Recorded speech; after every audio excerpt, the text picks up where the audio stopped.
don't you know, we're just starting. But you sure we got the clue how that this we go, don't you know, no more art. And as you look to the horizon, not a cloud, but then stormy weather's go too cold. Seems like it crept up out of nowhere, all around you is not what you foretold. You never see it coming. You see that my mind is too fast for eyes. You're done there, but the time it hit you, you're not surprised.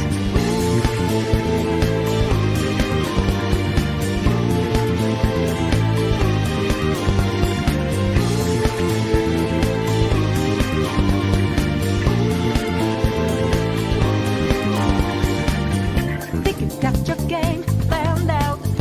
Do it deep, get 'em 2 steps ahead, yeah. So step into my way, stand out. It's a trap, one more step, and you're dead. Why just a bit a second ago, clear blue sky, but now lightning like your last result. It's not an accident that no one hears you cries at your last dream seems to deserve. You never see it coming. You see that my mind is too fast for eyes. You're done there, but the time it hit you, you're not surprised. I'm coming for you. My game's always the best of mine. You're spanning, but the net you didn't catch it in time.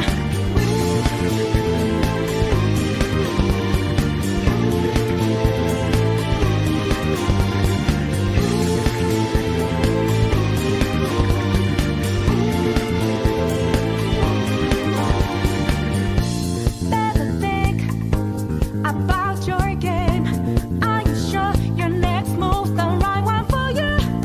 Are you sure you won't get outmaneuvered again, my friend? You never see it coming. You see that my mind is too fast for eyes. You're done there,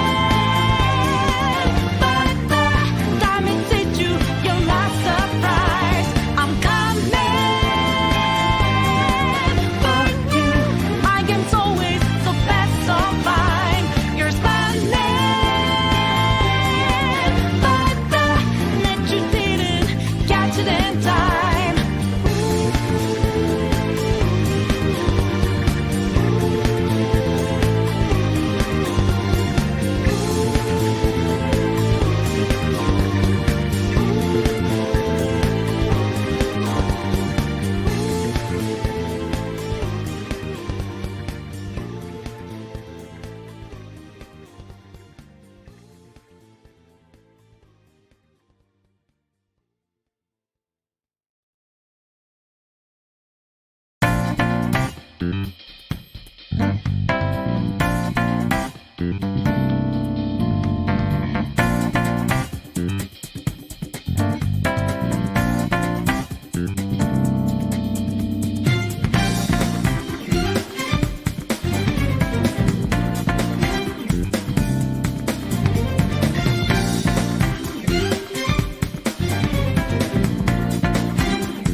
Who am I? Am I not unique? Maybe I'm not here at all. But the fakers find it as with lies that break us all the soul. Oh, it's useless. What could it mean to wake here? What does it all mean? Can we make a difference? Really make a difference. If we don't break out of here, wake up, get up there. Raise your voice against lions. Feed your anger like fire. Why does nobody want change? Just imagine you're out there, swatting lights in a maker. Can't move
to dwell alone and moan, without a clue, without a sign, without a question yet.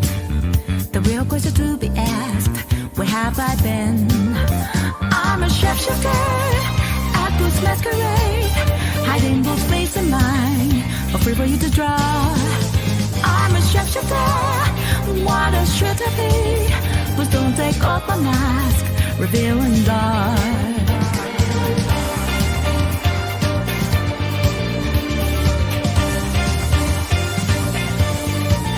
Moments of calm, nothing to be found. A mirror in front of me is where I find an empty glass, reflection of the truth. It's every what's to be told. I need the mask. I'm a shapeshifter, apples masquerade, hiding both face and mind, afraid for you to draw. I'm a shapeshifter, chained up to my core. Please don't take off my mask, my place to hide.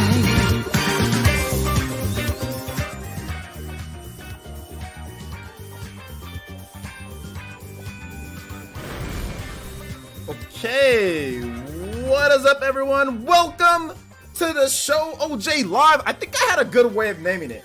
I didn't want to name it PE Live. I didn't want to name it OJ Stream. So, OJ Live makes sense. OJ Live makes sense. PE Live, screw PE Live. OJ Live. OJ Live makes sense. That makes the most sense. OJ Stream, OJ Live, OJ Live. I was thinking about that this morning. I was thinking about it, and it made sense.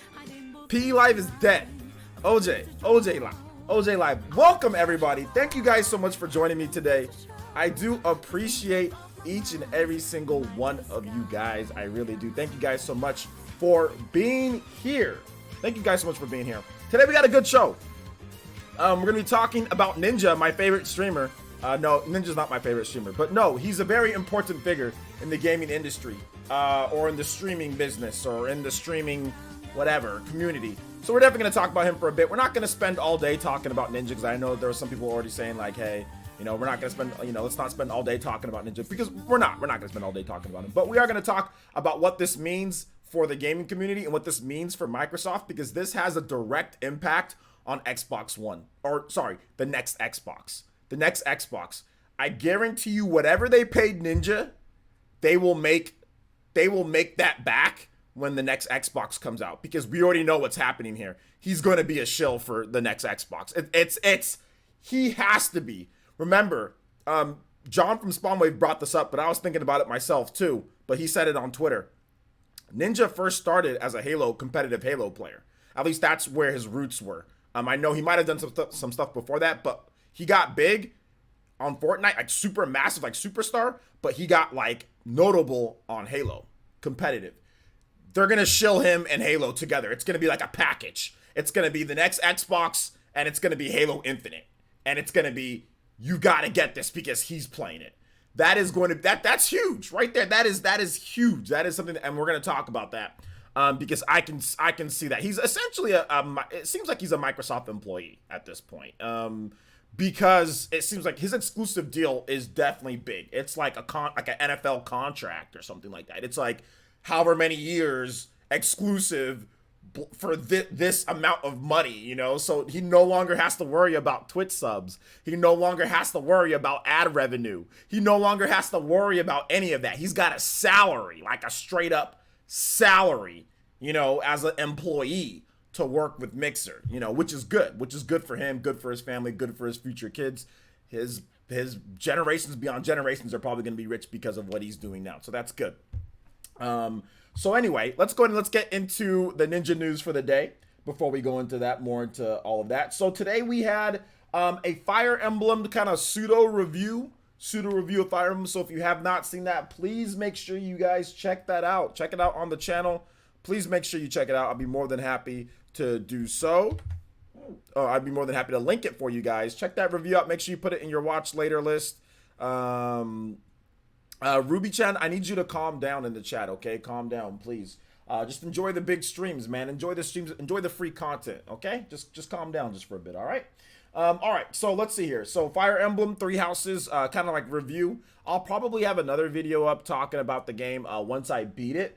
like 100+ hours, whatever I beat. Like, you know, once I beat the game, I'll probably have another video, but I just wanted to get like a review out where I did do some editing. The video first wasn't going to really be edited at all, but then I actually added in some extra editing parts in there, clips from like Fire Emblem and like Awakening and stuff like that. So I actually did some editing, and you know, but it was just going to be a plain clip, but I wanted to make sure there was no spoilers in there. So there's not going to, even when I do my review, like my 100+ hour review or whatever after I beat the game, I'm still not going to do it to where like there's spoilers. No spoilers in there. I don't think so. And if there is, I'll put like spoilers, you know, but it's going to be like in probably like a few weeks, right? Because I'm not going to be able to beat it in terms of like 100%ing it anytime soon. But yeah, there was that on the channel. Also, guys, we did have our last OJ stream.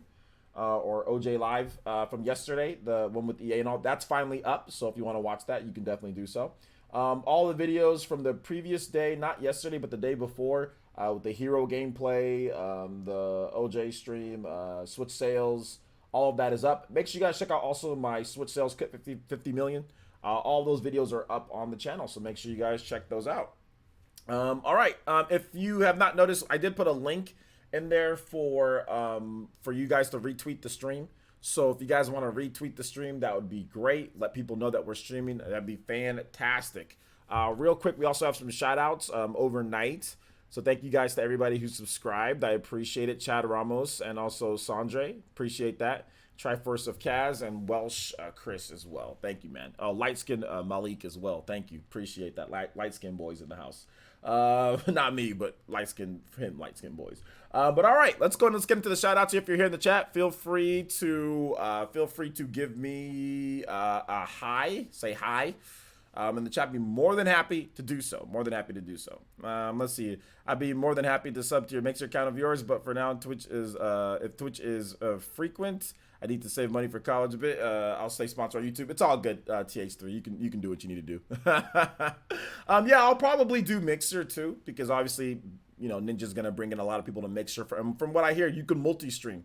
There's no breach of contract or anything like that from Mixer, so I'll look into Mixer. I'll play around with it in the next couple days or so, and I'll probably start multi-streaming to Mixer as well, because, you know, that's obviously a fad, or not a fad, but that's going to be a little bit of a movement. There's going to be a lot of people going to Mixer now for stuff, so I'll check it out. But from what I heard, Mixer's a solid streaming platform, and they're cool with multi-streaming, so I don't mind multi-streaming, but I'll never be exclusive unless Mixer hands me a bag. You know what I'm saying? Or YouTube hands me a bag. I'll never be exclusive to any platform anymore. We tried that, and while it's cool, there's too much division between fans. People say, oh, well, you're not on this platform, or oh, well, you're not on this platform.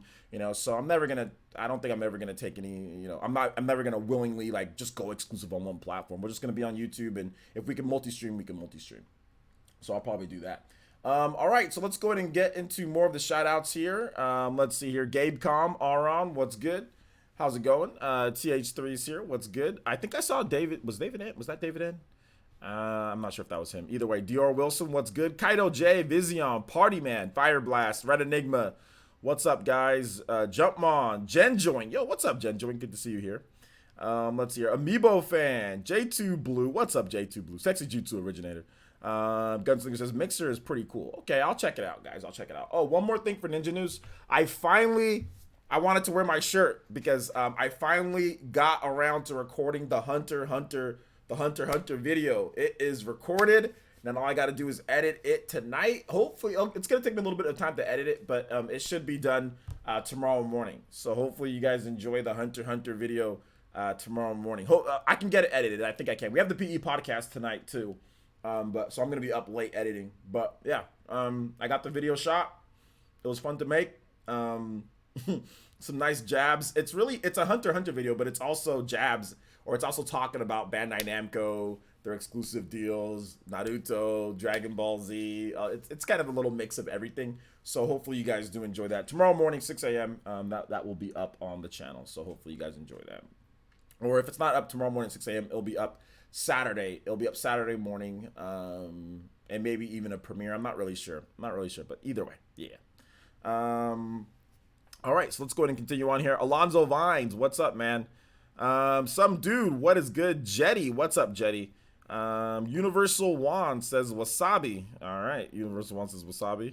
Let's see here.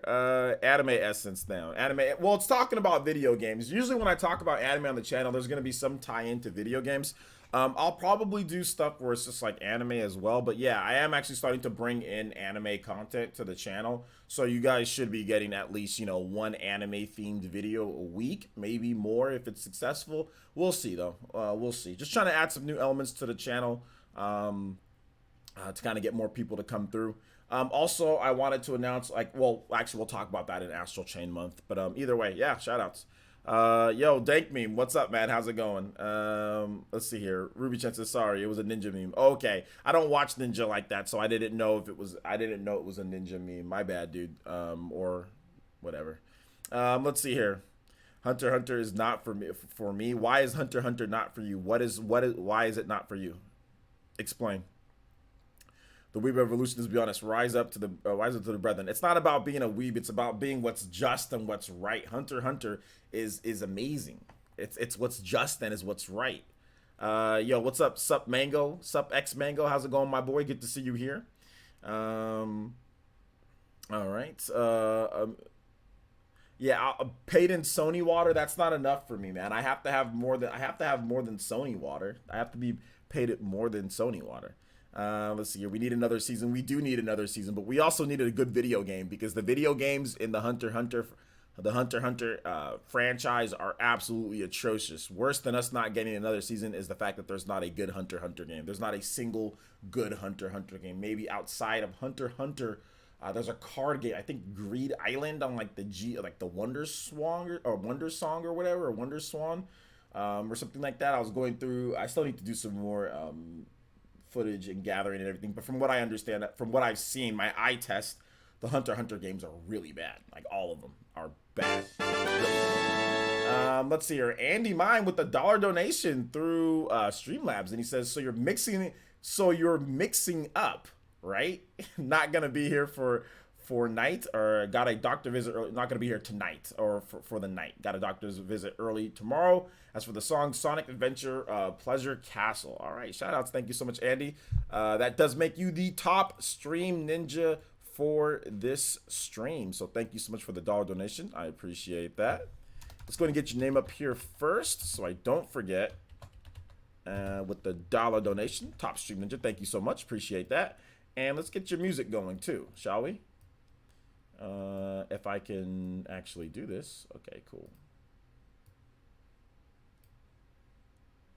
Oh man, what's going on here? All right, let me know how it sounds, guys. Pleasure Castle sounds really weird, but thank you, Andy. I appreciate the $1 donation, man. I really do. All right. Let's see here. Greed Island is my favorite arc. Why? Why is Greed Island your favorite arc? I've never heard anybody say that, but I'm pretty sure there's other people who do say that. What bugs me is that we haven't gotten a Bleach game since PS3 in 2010. All right, well, guys, hold on to random stuff, okay? We're not talking about just random animes and what those need what. So hold on to all that before tagging me with those things. We're not talking about just random animes, please. All right, so let's go ahead and let's move on to more of the talk with Ninja. So yeah, Ninja is already moving over, pretty much done to Mixer. He's got like 100K followers or whatever. He's probably already got a lot of subs on Mixer as well. So I'm pretty sure that he's gonna be just fine making the move to Mixer. Now there is some talk about what's going down because on Twitch apparently he's had his his verification check removed. He's also got you can't sub to his channel or anything like that. So affiliate status removed, obviously partner status removed. And is this because it's a breach of contract because he's exclusively going over to Mixer? And that's where there's some gray area because some people are saying, well, wait a minute, when you're a Twitch partner, you can stream to other places, and then some people say, no, you can't. But it's not necessarily, it's kind of weird in the rule book in terms of things. From what I understand, when you're a Twitch partner, you can only stream on one platform, period. Like exclusively, only one platform. When you're an affiliate, you can stream on other platforms, you just can't multi-stream. So the fact that they removed even like an affiliate status from him, was weird. But I think this has to do with money, because they're obviously thinking about either his contract ran out and then it's like, hey, he's done, whatever, or basically it's a breach of contract. So they basically removed any chance of him ever making money on Twitch ever again, unless he talked to them first. So I'm thinking, since they removed even a subscribe button to his channel, to where he can't make anything off of it, it's because they wanted to completely cancel any type of money they owed him or anything like that, because of breach of contract. Because I don't know, unless, like I said, it stopped on the exact pinpoint day, I'm not really sure what's going on with there. Some people are saying that it's salty from them, that it's a bit of salt, which it could be that too. But either way, the fact that he's moving over to Mixer, that's a big thing. That's competition. And I think that is the one thing that I really want to stress out of all of this, is that competition is good. We just saw the other day with Alinity, and what happened there. She's throwing cats over her head. She's feeding cats vodka. You know what I'm saying? She's doing all sorts of weird stuff, and there's literally no punishment whatsoever. However, other people talk about her, and that's, oh, well, there's punishment. Even though that's a clear breach of TOS, giving cats vodka and throwing animal abuse on screen, like, it's a clear, breach of TOS, and they do nothing. People talk about it, they punish them. So I think that's also the reason why I like that stuff like this is happening. It's like, okay, don't get too cocky here now on Twitch, Look, it took a lot of people complaining, moving away from YouTube live streaming. The YouTube live streaming numbers are trash compared to other live streaming. Mixer's been making a jump even before this whole Ninja signing. Twitch has been making a jump after the whole Ubisoft ordeal at E3. Between all these different platforms where you can stream, which the major three players are Twitch, Mixer, and YouTube Gaming, like, the fact that they're all kind of vying for attention and making things better and improving their game is good for us, the streamers, and it's good for you guys, the content watchers. You have a variety of places to go to watch. Some people don't like moving outside of YouTube and all that, but to me, it's like changing a TV channel. If you want to watch the Ninja Turtles, that's going to be on Nickelodeon. If you want to watch, I don't know, Dexter's Lab, that was on Cartoon Network, or The Regular Show, or whatever, these different types of shows. They don't all need to be on one place, because that means that's a monopoly. They don't need to all be on one place, because that's not good. Competition is always good. It's always good for everyone, So I like that this is happening. I really do like it. All right, so Big Z, with the $5 donation, it says Twitch is an animal abuse enabling platform. I refuse to watch anything on Twitch. I'm glad Ninja left. Twitch is on the same level as EA for me. So there you go. That's another thing. People don't like animal abuse. And Twitch obviously, is playing, because, like, if I was to take a cat right now and chuck it over my head, I guarantee you that I would have been banned from Twitch. I guarantee you I would have been reprimanded from Twitch. If I was to go record people pissing in a bathroom, I guarantee you my channel would probably never come back to Twitch. But they're clearly playing favorites here with certain things, in terms of breaking the law, in terms of animal abuse. Like, even if it's on a smaller scale or whatever the case is, like, they're being uneven in their punishment. And to me, that's getting cocky. And to me, like, something like Ninja moving over to Twitch is the wake-up call that they need. But at the same time, this can also be a big boon for people that are still on Twitch. For guys like Dr. Disrespect, for guys that are big on Twitch, like guys like Trihex, or guys like Distortion, or other guys that are bigger, that have good base of people who watch, thousands of people who watch. This is obviously going to free up a lot of Prime subs. Not everybody's going to follow Ninja over to Mixer. Other Fortnite streamers are going to get a big boost. Whoever that kid was that won $3 million, this is a perfect opportunity for that kid who won the Fortnite World Cup to go to Twitch and say, hey, I'm the Fortnite World Champion. I'm the new Ninja. I'm 16. I'm younger. I'm 11 or 12 years younger than Ninja. I'm the new Ninja. Watch me, sub to me. So that's perfect. If I was that kid's manager or his father, now strike. I don't know if he already has a channel, but now is the time to strike. Get with Twitch, and you can be the new Ninja on Twitch. So yeah, man. That's what I would do if I was him. That's definitely what I would do if I was him. But thank you, Big Z. Thank you for the $5 donation. I do appreciate that. That does make you the top stream ninja for the stream. So thank you so much. Let's go ahead and get your name here on the leaderboard, Big Z. And if you have a song that you want me, okay, never mind. 2 in a row. Let's make that 10. If you have a song a video game song that you want me to play, Big Z, feel free. And if you want the podcast, you're welcome to come on the podcast tonight if you want to come on as well. I was gonna message you back, but I have so many people messaging me, it's crazy. With the $10, so thank you so much, Big Z. I appreciate that. Let's read off your next message. And he says, also, I enables wireless charging on my Switch. It's stupid that this is not a feature out of the box. Okay, it's stupid. So yeah, man. Wireless charging, that'd be good. I think wireless charging, if you buy like a separate battery pack, you can do it. But I mean, not normal. Thank you, Brickmania Delaney. Thank you, appreciate that. Jeff Churchman with the subscription. Thank you so much. Welcome, fist bumps. Welcome to the Elite Ninja Village of PlayerEssence, my boy. Appreciate you being here. Twitch is unfair and was a fad. Watch. It's definitely not Twitch is definitely not a fad. There's millions upon millions of great content creators on Twitch that are still there, that are going to continue to drive in traffic instead of making, you know, a couple millions off of Ninja now every single month. Now they make less millions, but they still make multiple millions of dollars. They're still going to be fine because there's still a lot of streamers on there. And like I said, this is a perfect opportunity for that kid who won Fortnite, or even any one of those kids that won, I think, what was it, 5th place, got 900K. Any one of those kids, I think he was 13 years old.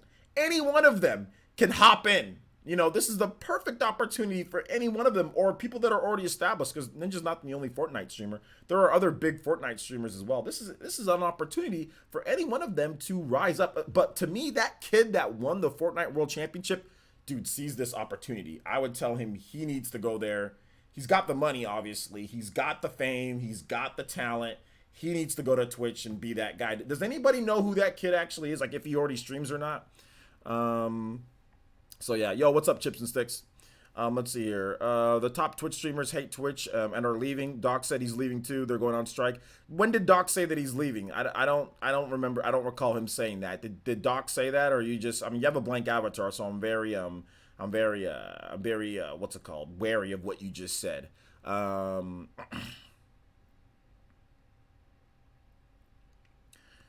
yeah. All right, so let's see here. Someone from my country, if I remember.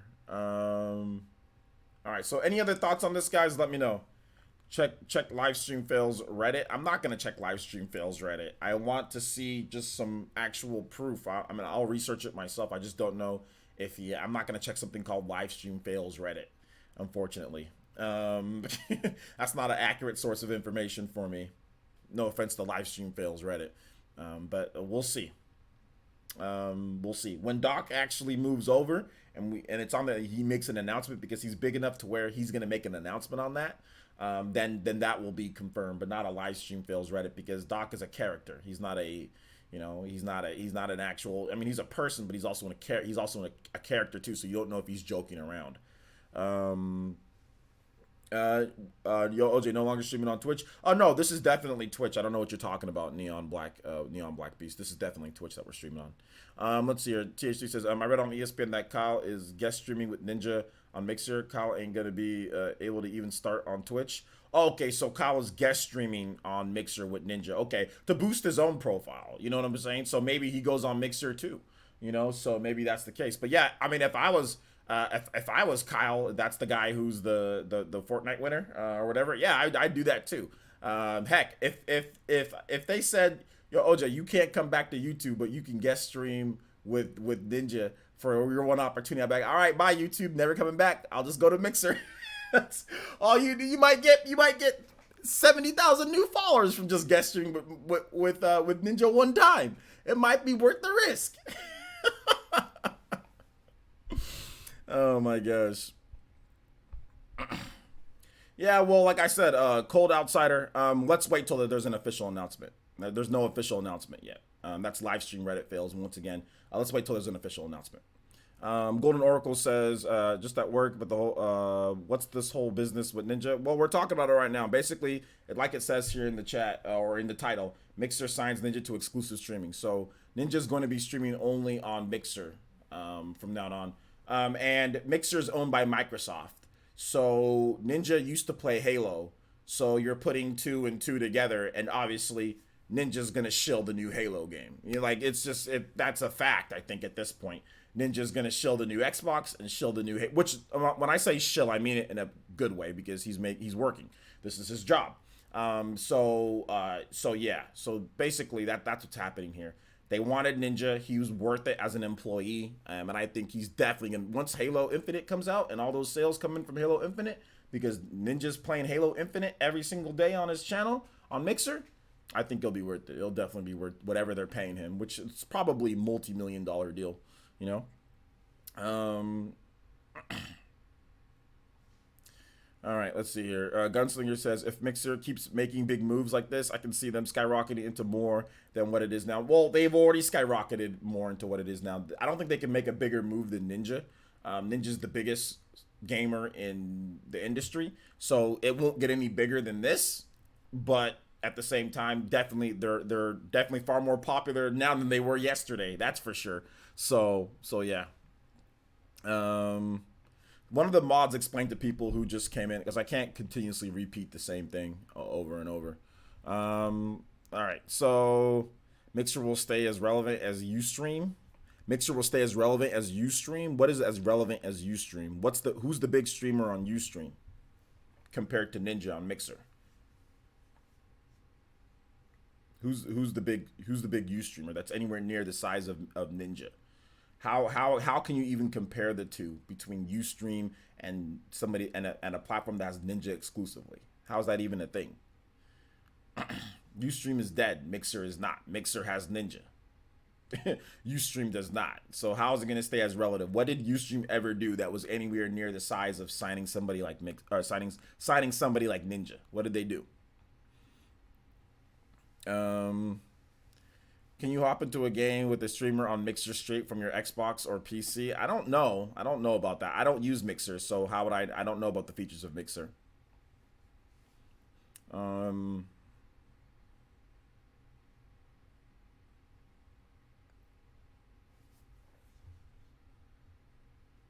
Let's see here. And don't forget, Halo's coming to PC, so that's going to be big for Mixer with Ninja. Yeah, that's true. But I think that they're going to want him to play it on Xbox One, though. Or the next Xbox, like Xbox Scarlet. Definitely, I think they're going to want him to play it on that.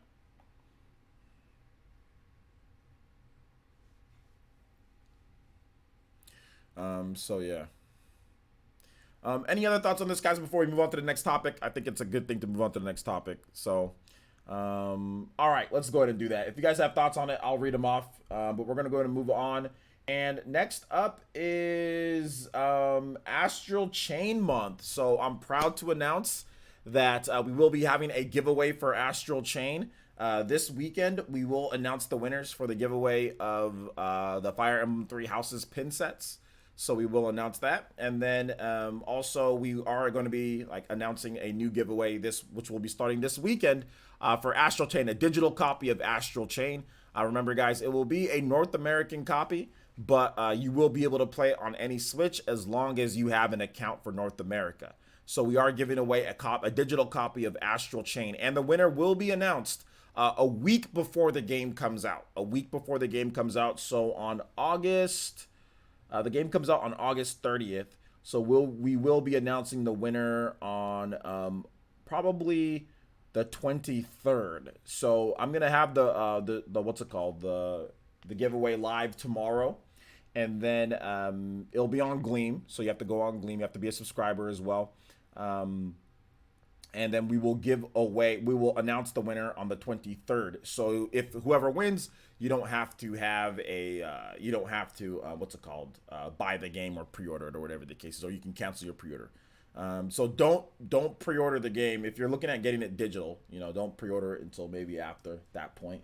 But either way, excuse me. Good stuff there. Also, another thing with Astral Chain, Nintendo started to ramp up the marketing with Astral Chain. You're starting to see them make a lot of posts. There's been multiple different blog spots and stuff like that, talking about the game's facial animations, talking about the combat, the difficulty. We've learned a few different things. There's a couple different difficulty modes. There's the Unchained mode, which is a little bit, I guess, easier or whatever. But there's different modes in the game in terms of difficulty and stuff like that. So it's pretty cool. Pretty cool, pretty good stuff. I'm looking forward to it. Shout outs to Big Z with another $2 donation through Super Chat. Thank you so much, Big Z. And he says, yo, you use Discord or Hangouts for the PE podcast? We're using Hangouts, I think, but I think Hangouts is done. I don't ever stream Hangouts live, so I don't know if they got rid of just even inviting people and talking locally and not actually going live. So I have to double check on that, but I have to just check and see. If not, then we're going to be using Discord. So I'll be looking through all of that before the PE podcast. Although I won't be able to stream Fire Emblem tonight because I have to edit the Hunter x Hunter video. So no Fire Emblem tonight, and then we'll stream Fire Emblem tomorrow. So Fire Emblem will be tomorrow. Not tonight because I have to edit the Hunter x Hunter video and I have to do the PE podcast, and that's just too much. I can't do everything. So yeah. So let's see here. Buying pre-order, nevertheless, yeah. I mean, it's going to be one winner, so chances of winning, obviously, there's going to be thousands upon thousands of people who enter in. But hopefully one of you guys do win. Hopefully one of the Elite Ninja win or something like that. So let me take a look at the live streaming here. Let me see if the option is even there. They did say it was like August 1st that they're ending it. So let's take a look. Events. So it looks like they still have the events room. But yeah, the hangout option is absolutely gone, I think. Yeah, it's completely gone. So so yeah, it was erased because I had one here that was always just just here. So it's been completely eviscerated. So yeah, we're gonna have to figure something. I'm gonna have to go through Discord. So I gotta figure that out in the couple hours that I have a break before that. So we gotta finish this stream on 4 o'clock sharp so I can set up everything with Discord. All right, let's continue on here. Astral Chain looks sick, though. It does look really sick. What are some of you guys' favorite aspects of Astral Chain? I'd love to hear you guys' thoughts. What are you looking forward to the most with the game? I'd love to hear what you guys got to say on that one. Let's see. Getting Astral Chain day one. Me too. My favorite thing about the game so far is definitely the combat. That is definitely the combat. But I'm going to be making a video talking about like my top 5 favorite things about Astral Chain so far. So yeah, there's gonna be a lot of cool Astral Chain videos. Maybe not as much as Fire Emblem. Nintendo did it. There's no private demo that Nintendo's inviting me to play with Astral Chain yet. I hope they do have one. Nintendo, if you're watching, invite me to Los Angeles to play Astral Chain. Get you some coverage because I sold like 500 copies. No joke, literally. I sold like 500 to 1,000 copies of Fire Emblem for Nintendo. So I deserve it, damn it. I deserve it. The combat looks slick. Yes, it does. The art style, honestly, the art style is phenomenal. I love what they did with the art style. Let's see. Astral Chain, shame. I will be in Russia when it's released. I can't play it until September 6th. Why can't you just pre-download the game and then play it then? Or why can't you just buy the game when you're abroad? You have your Switch. You can take your Switch with you. Why can't you just buy it when you're somewhere else? It's gonna have all languages, so everything's gonna be supported wherever you're at. Just go to the store and buy it. Let's see here. Combat weapon switching specifically. Nice. Let's see here. TY says, I'm looking forward to the detective aspect. To be honest, that aspect doesn't get the light it deserves. Well, I don't know. Is the detective aspect that big of a game? Like, you're saying that it doesn't get the light that it deserves, but maybe it's not that big of a part of the game, considering that they did talk about it a little bit, but they've really been focusing on the combat. So maybe it's not getting the spotlight that it deserves because it's not necessarily as big of a part of the game, since they haven't really shown it off too much. They've shown off some things of it, but it hasn't been like a big emphasis in the game. So I think it's interesting dynamic. And I can't wait to hear the music too. The music is going to be really good. There is some of the music online that you can listen to, but of course, like the ending tracks and like the different boss themes, all of that. There's going to be a ton of stuff that we haven't seen yet, in the game. I'm interested in the puzzles elements with the legions. I don't think there's going to be anything extravagant, so don't expect that. But there's definitely going to be some light puzzle elements in the game, Interested in the story. The story's probably going to be trash. No, I'm joking. It'll probably be all right, but I don't see the story as anything too crazy. I think it'll be okay, though. I think it's going to be like a Bayonetta version 2. Not the same as Bayonetta's story, but like, how Bayonetta handles their story, like, it's not anything that's like crazy good, but it's not bad. It's functional and it works, I've ordered the collector's edition and it's coming to my home. Oh, okay, well there you go. That's why you can't. Mine is using different legions. Yeah, I think that's, to me, combat using different legions. That's like one of the big things that I'm really looking forward to. One of the big things I'm really looking forward to in the game. The art style looks great and the combat looks cool. The game reminds me of somewhat of Deus Ex. I'm looking forward to that game. Yeah, a little bit. I don't think the story will be as good as Nier. Why not? Nier's story, I mean, I don't know. To me, it kind of had the same vibes. I mean, I don't really think Nier's story's as good as... I don't think Nier's story's that great, I'll be honest. So yeah. It looks like 60 frames per second, but it's 30 frames per second. I don't know if it looks like 60 frames per second. Basically, what it looks like, it just looks smooth. It looks smooth, but I don't think it looks 60. You could tell that it was more 30. But it's smooth, and it seems like there's no like frame hitches or pacing issues or problems, at least from what they've shown. Nier's story was pretty cool. If you played all the endings, I mean, it's all right. I just don't think the stories are that. I don't think the story's that great. But then again, I'm coming from a very high aspect in terms of like story. Like, to me, like Mass Effect has one of the greatest stories. The original first and second game, and then third game, and that to me was like the pinnacle of like amazing action RPG or action, third person shooting game story. And I don't think really any of these games come close to it. So I guess I'm having my standards a bit too high. I don't think really any game even comes close to what we got in Mass Effect 2. So I don't know, maybe that's where I see it. Let's see here. Yo, what's up, VC? Did you not get a notification? Yeah, it's kind of screwy because of the of how many notifications I put up each day. So yeah, sorry about that, guys.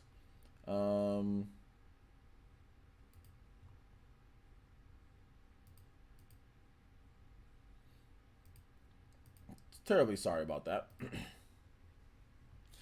All right, let's see here. I believe Astral Chain is confirmed to be 30 frames per second. It is confirmed to be 30 frames per second. Did anybody say anything differently?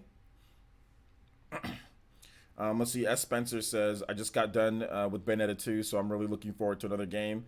In that style, Hideki Kamiya being involved gives me a ton of confidence. Well, I hold up. I think you should temper your confidence because of Hideki Kamiya being involved. Yeah, he's a little bit of an, of somebody who like looks over it, but I mean, I think that's more of just in gesture more so than anything. This is Tura-san's game. This is 100% Tura-san's game. He's the director. He's the one calling the shots. Maybe he's run some things by that, but I mean, like, Nintendo might have more involvement in the game in terms of what this game ended up being than freaking Hideki Kamiya, believe it or not.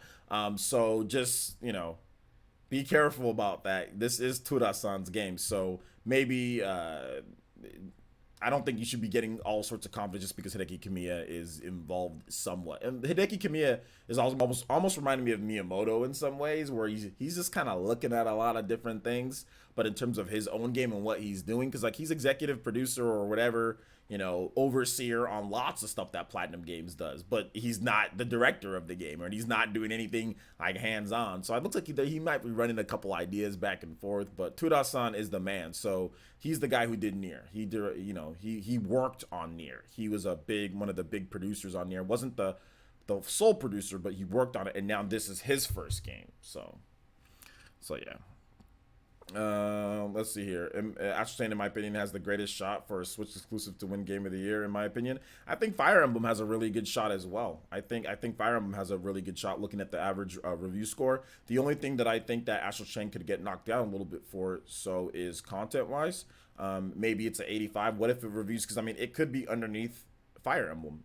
Fire Emblem has an 87 average. Astral Chain could easily get like an 86. That's still a good game, or an 85. So to say that it has the biggest shot before the reviews even come out is a bit silly. We need to wait and see how it turns out, and then you can say if it has the biggest shot or not. We got to see the reviews, because if the reviews come out, it's like an 86 or something like that, or if it ties Fire Emblem at 87, it's going to be tough. But I think Fire Emblem has a shot as well. Do you know if Kamiya is directing Bayonetta 3, or is it Yamagami? Kamiya is definitely more hands-on involved in the production of Bayonetta 3. Let's see here. Be careful, you might get blocked on Twitter. No, you only get blocked on Twitter when it comes to Hideki Kamiya. Not if you talk about him on other platforms. It's only if you mention his name and break his rules on Twitter. So I can say whatever I want about Hideki Kamiya here, and he's not gonna block me. Now, if I go on Twitter and start saying stuff and tagging him more like it, not just saying stuff, you can talk smack about him. If you don't tag him, he doesn't care. But if you tag him and say stuff, then that's when it's a problem. So no, I'll be fine. I know you were joking, but I know the thing about it is I'll actually be 100% fine. Oh, is it now to 88? Okay, well, there you go, 88. I think 88 definitely has a good shot at winning Game of the Year for sure. Absolutely. Fire Emblem's pretty damn good, man. And it's pretty damn good. So, yeah.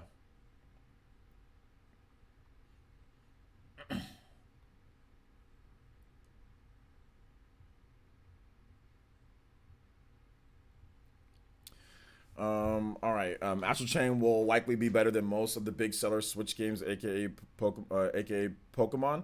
Most of the big seller Switch games. So, I mean, I don't understand what else are you talking about. You talk about like new Super Mario Maker 2. I mean, it just depends on what you like. I mean, if someone likes more of a traditional RPG, then Pokemon might be better for them. If somebody likes more of a platformer, then that might be better for them. So it really is hard to say what's going to be better than what. They're all different, really different types of games. It's hard to compare.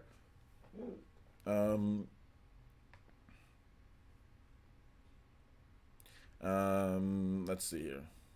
Let's see. It's really good. I'm worried it'll get the Xenoblade 2 treatment. Well, the biggest problem with you making talk about the Xenoblade 2 treatment is that Xenoblade, on average, got a much lower review score than Fire Emblem Three Houses.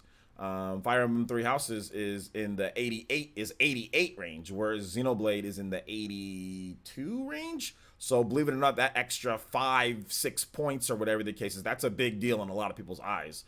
When it comes down to Game of the Year considerations and all of that. So no, I don't think it's really it's not really in, getting that type of treatment. If Xenoblade was higher rated and more people liked it more, or if it sold more than what it did, then it wouldn't have gotten the treatment that it got. But it's because it sold like it did, and it's because it got the reviews that it did, why it got that treatment. So the problem, if we're talking about what people think reviews wise, you can't put it in the same boat. It already got a way better Fire Emblem 3 Houses already got a way better review score than it. Not only that, but if you look at previous Fire Emblem games, Fire Emblem Awakening won Game of the Year for a lot of people. So, but that had a 93 average, or 92 average on Metacritic.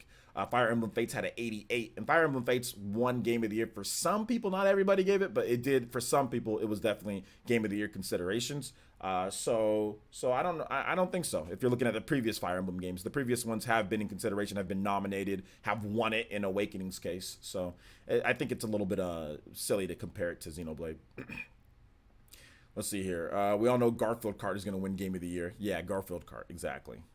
But then again, I'm not basing it off of the Game Awards. So anybody, like I said, you can talk about it in other streams, but anybody who says the Game Awards is some type of governing body for Game of the Year, no, I'm talking about just overall, lots of different publications, lots of different websites. I'm not just talking about the Game Awards. So if you're mentioning just that, I'm gonna discount it. I'm gonna discredit it, because the Game Awards isn't the be all end all. And the more that people put that narrative out there when you talk about Game of the Year, the Game Awards, the more that narrative becomes truth.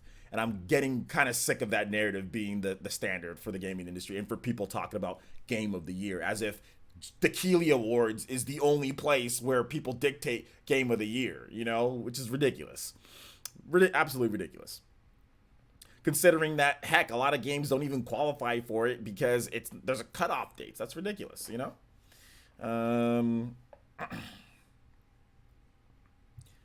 Let's see. I'm looking forward to the combat. It looks very deep, and some of the character interactions between the twins, because I want to know a bit about their backstory. Okay, it's interesting. Yeah, definitely. Game Awards is just for announcements. For me, that's what it really comes down to. Awards are cool. Like I said, I like to see the developers get credit for great games, but to sit there and say that this is a fair gaming awards show is ridiculous. I think it's fair as it could possibly be. But at the same time, I still think it's a bit ridiculous, So you're talking about your personal Game of the Year? No, I'm talking about Game of the Year for many different publications. IGN has Game of the Year. GameSpot has Game of the Year. Game Informer has Game of the Year. Famitsu has Game of the Year. Lots of places with credibility, or let's just say readers or users. A lot of them have Game of the Year, and they should not be discredited because of the Keeley Awards. Because, you know what I'm saying? Like, that should not be discredited because of that. So when I talk about Game of the Year, I'm talking about a lot of different places. Like I said, Fire Emblem Awakening didn't win Game Awards or whatever, Spike Awards or whatever it was Game of the Year, but places gave it Game of the Year. So that doesn't mean Fire Emblem Awakening isn't a Game of the Year type of game. It doesn't mean that's not the case. Or for example, Super Smash Bros. Ultimate. Super Smash Bros. Ultimate didn't win the Keighley Awards Game of the Year, but it won Game of the Year for other places. You know, some people, I mean, obviously most people gave it to God of War in 2018, but Famitsu gave Game of the Year to Super Smash Bros. Ultimate. Same goes, you can go back to 2014. You know, Super Smash Bros. For Wii U, it won Game of the Year at some places, but a lot of places gave Dragon Age Inquisition Game of the Year. However, some places gave Bayonetta 2 Game of the Year back in 2014. So actually, a number of places gave Bayonetta 2 Game of the Year back in 2014. So it's not something to where we say the Keighley Awards means be all end all. That's all I'm trying to say. Like, I don't want that to be the narrative, and that's why, heck, I even brought that up on the Spawncast. You know, I usually hold my tongue on certain things when it comes to it, but that I brought my disdain for, okay, well, why are we making the Game Awards be the be all end all? And then John was like, oh yeah, you know, I understand that, you know. So I mean, like, I even brought it up there, which I usually, you know, hold back on going too far out, you know, because I don't want to upstage anybody or anything like that. But at the same time, it's like, you know, I think we should start being more inclusive when it comes to talking about Game of the Year. I mean, people like to sit there and bash the Game Awards or whatever and say it's horrible, this and that, and then and then at the same time you'll discredit everybody else that does Game of the Year to do the Keighley Awards, because we get to vote. We have a little bit of the process of the voting, right? We can vote for it, and a lot of the industry insiders or whatever industry people vote for it as well. But the problem is that everybody who votes for it on the game board, in my opinion, they sit there and say, oh, they played all the games. No, they haven't. There's no way they played all the games. I need to see some receipts. I don't believe Keighley. I don't believe them when they say that they played the games, all of them on there. I don't believe them, because there's nobody that actually played. I don't think anybody actually played through Octopath Traveler and said that this game isn't soundtrack of the year or isn't like come on. Like, and to certain stuff like with Xenoblade, you know, like not even getting a nomination.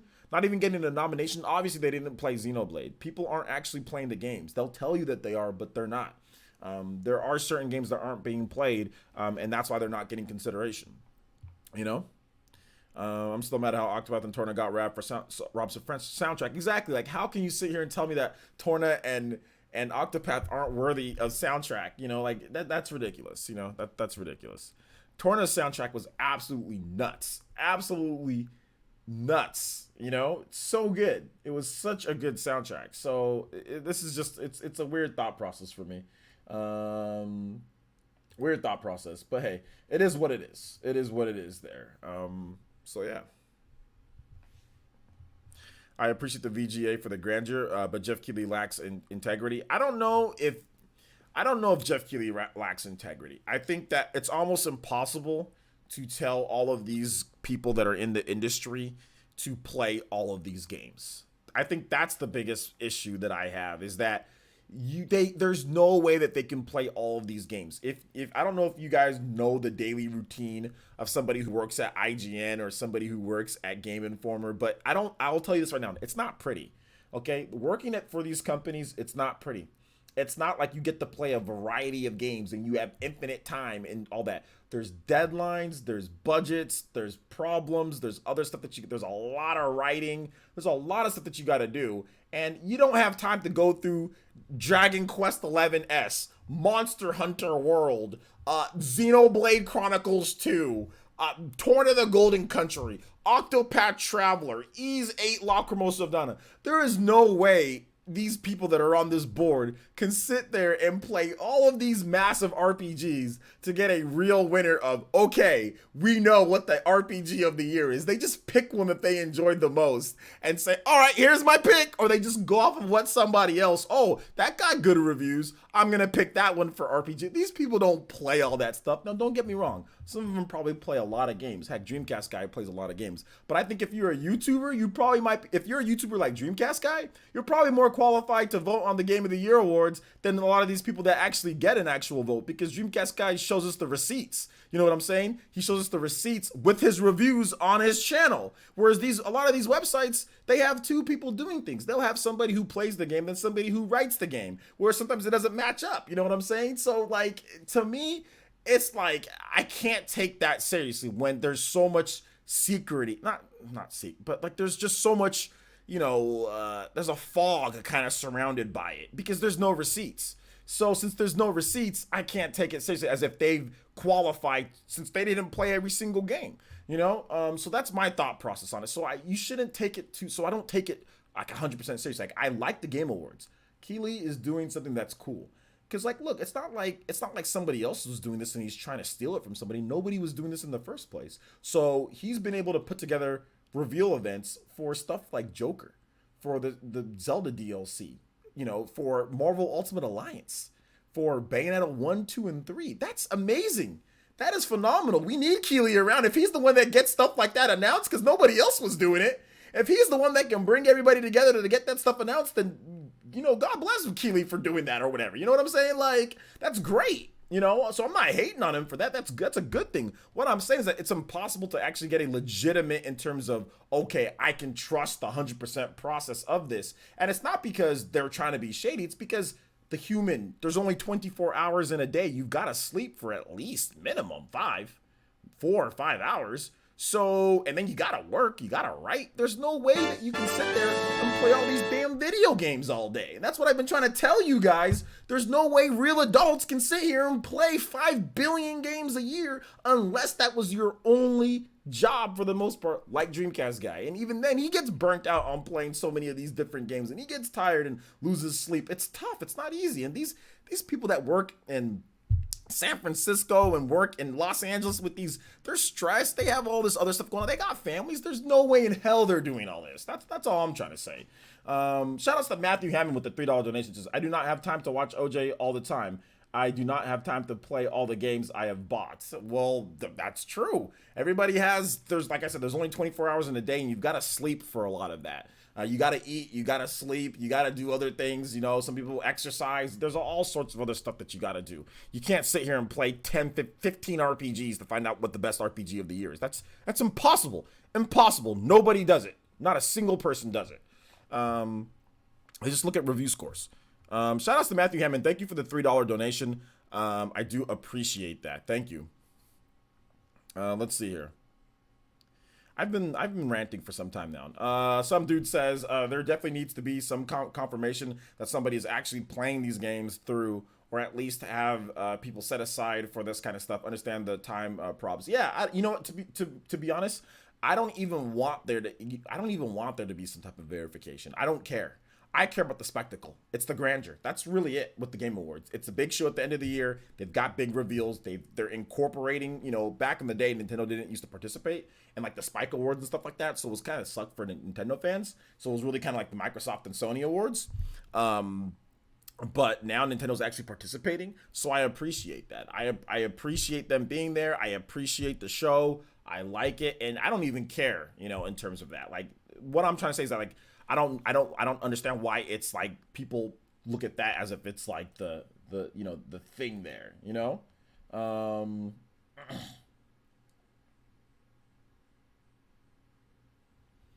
But hey, it is what it is. Let's see here. Agreed. Work full time. Have a 7-year-old. I play my Switch like 5 hours in a week. I wish I had more time. Some nights I tell myself I will play, but too tired. Exactly, man. You go to work, you're exhausted. You're exhausted after the day. That's the reason why I decided not to, because I used to play inside here, right? Like play a game on my monitor, but I just decided, man, I'm not going to do that. Let me just go into the living room. Let me relax with some water and everything, not be inside this room. Let me go in the living room. Let me relax. Let me play on a TV like I used to play. And let me just casually play Fire Emblem. I take so long to sit there and do I'm getting up, I'm doing laundry, or I'm, doing other stuff. I'm not like just having to stream it like that. Although I'm going to stream it, obviously. But I wanted to get back to playing games like I used to play, but because I'm exhausted at the end of the day. And it takes too much effort for me to continue playing like this, like cooped up like this, and have it and stream and be on point and interact and do everything after I've already been streaming all day, after I've already been editing all day, even driven out to do some business runs and stuff like that. So yeah, man, I feel you, dude. It's tough. It's not something that's like super easy to do like every single day out of the week, and taking care of your kid, I really do enjoy the Game Awards. Gaming as a whole is worth celebrating in a large way that Grammys do music, and it's an event to look forward to at the end of the year to be hyped for. Exactly, me too. That's how I kind of see it. Matthew M says, "Do you think that the Game Awards show goes to pays for advertisements?" I don't think so. No, I don't think so. I don't think because like that type of thing would leak from and it would ruin the integrity that Keeley's trying to keep with the show. So if somebody who gets Game of the Year pays for the advertisements or whatever, that would leak because we can't even. I mean, the gaming industry can't even keep normal stuff hidden. So if somebody was actually Game of the Year was paying for the advertisements to where it was rigged, then somebody would have said something by now. So yeah. Let's see here. Like, who looks back at 2014 and thinks Dragon Age Inquisition was the best game of 2014? I don't know. Maybe EA looks back at that and thinks that was the best game of 2014. I think I can sit here solidly and say that that Dragon Age Inquisition was not the best game of 2014. At least in my opinion, it was not the best game of 2014. But either way, this all started from Astral Chain, I guess, right? So Astral Chain's coming out this month. Should be a lot of fun. I will be having a giveaway for those who joined in. I will be having a giveaway. It's going to be really cool. It's going to be on Gleam. That will go up tomorrow. Make sure you enter my giveaway for the Fire Emblem Three Houses pins. So yeah, so make sure you enter that as well. Also, guys, I do want to talk about Bloodstained Ritual of the Night. So let's go ahead and let's move over to this topic right here. So Bloodstained Ritual of the Night is getting the incoming patch, but they also talked about some other stuff. It seems like they don't know what they want to do with the distribution of this game and how they're going to fix it on the Switch. But let's go ahead and get into it here. So as mentioned above, we have moved the resources around to give priority to Switch performance improvements. This includes additional resources from WayForward as well as assistance from the Epic/Unreal team. It's a slow process, and we apologize for the delay. When we do push out optimizations, we want it to be worth the wait. So it looks like they're not going to be breaking it up into smaller ones, that they're going to make like a bigger patch. This doesn't mean every single person on the team is typing away on Switch code, but is currently getting the bulk of dev time. Initially, we had planned to release a number of small updates to give incremental improvements. After looking at what needs to be accomplished, our goal is to bundle performance improvements into likely one patch. Doing so erases the submission process and will result in the overall faster completion. Since this is still in development, we don't have a firm ETA. We'll update everyone when we have a more concrete release window. But there is a smaller Switch update happening today. That's update 1.02.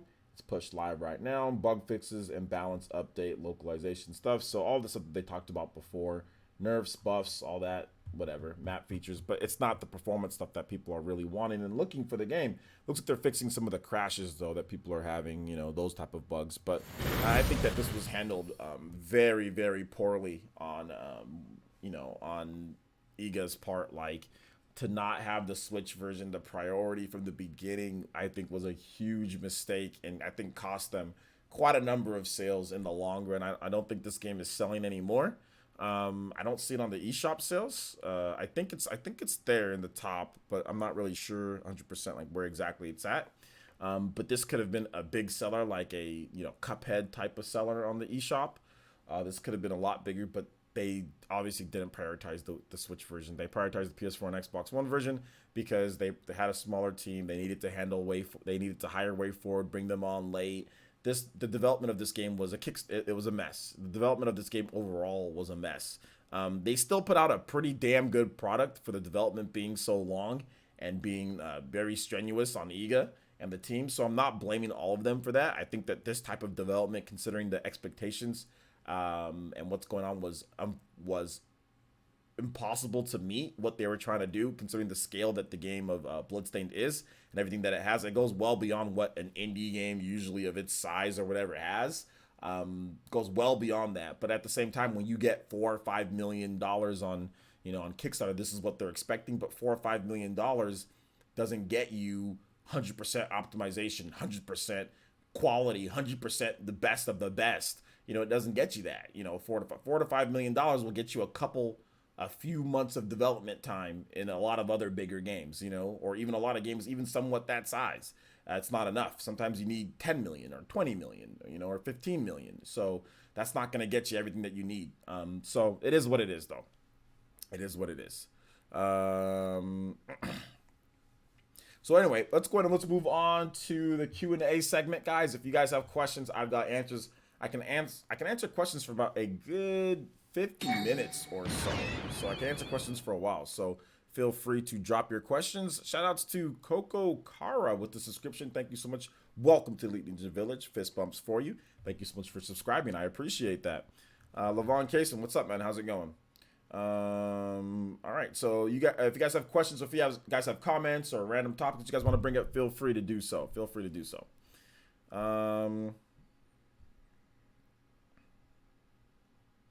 Yeah, we're in Q&A already. We already went through all this stuff. I want to have Q&A, about 50 minutes of Q&A, or comments or questions or stuff like that, just in case I go on an occasional rant or something. But I want to get through the topics in about an hour from now on. So we have an hour. Or if we need to end early for something, I can do Q&A for about maybe 30 to 45 minutes, and then we can end a little bit early. So yeah. Thank you so much, Flare Blitz 66 with the follow on Twitch. Thank you so much. Welcome to the Fire Nation. Let's see here.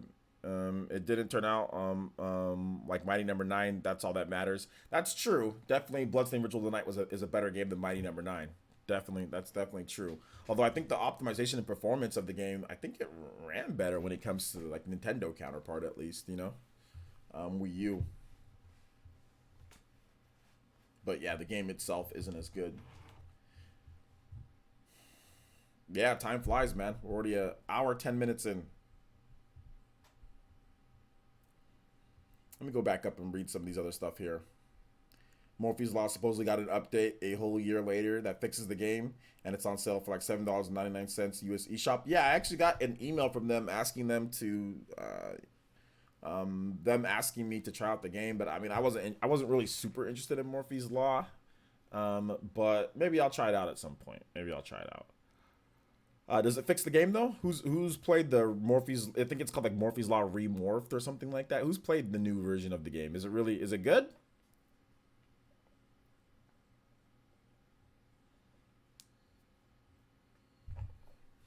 At least I can watch your playthrough of Astral Chain while I'm on holiday. That's true. You can definitely do so. Yeah. It basically got like it got a lot of new improvements to it from what I understand, you know?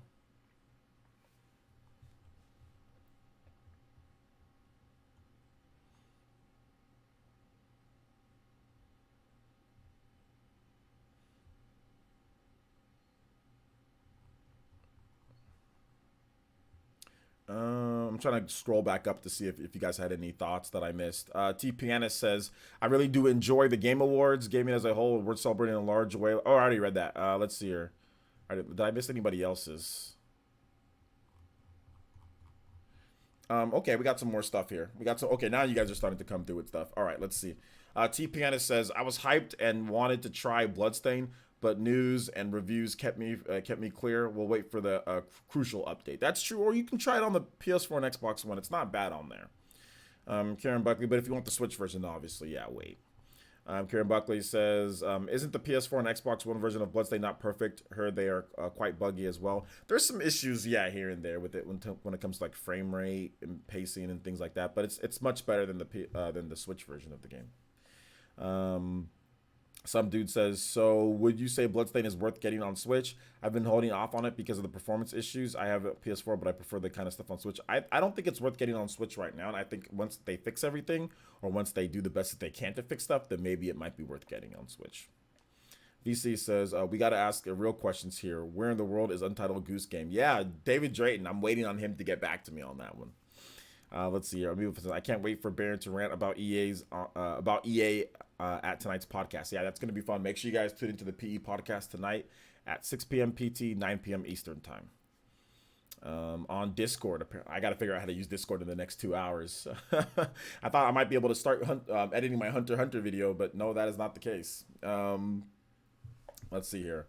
R Hops says, do you think Nintendo is working on an Oculus Rift style system? Will try to optimize further Switch hardware for VR, or Labo VR was just a test? I think Labo VR was a test, and I think that Nintendo's working with Nvidia or working within themselves for like a headset or something like that. Yeah, so I think they are working on a headset, like a quality headset, not a cardboard headset. You know, let's see here. Let's see. Nintendo isn't making VR system. The Virtual Boy ended their attempts, but it didn't end their attempts because they came back with the Labo VR, which does take. You have to program for it. You know, there is software. So it's not like you just take a game, you plop it in your Switch, and all of a sudden you put it in the Labo VR, and that's it. Like, you actually have to code and program for it a bit. So I think that they might take the next step. I think they might be working on an optional VR headset for like next gen. I think they're working on the tech now. Will it actually release? Who knows? But are they working on some type of actual VR headset? Yeah, I think R&D is probably taking a look at what they can do. Absolutely. Any hype for Gamescom? If there's new announcements, yeah. Will you play Garfield Kart on Switch when it releases? Yes. If you buy me the game, I'll play it. Thank me. Buy me the game and sponsor a stream, and I'll play it for you. The only question that matters: where in the world is Shin Megami Tensei 5? They're working on it. It's maybe look at Tokyo Game Show for that, but they're working on the game, guys. We don't need to hear about the game every single month. You know, like, they're working on it. Don't worry, it's coming. I backed Crazy Justice. It disappeared. Apparently, they're still talking about Crazy Justice, but yeah, it looks like that game might never happen. Looks like that game might never happen at all, dude. Crazy scam. Crazy scam.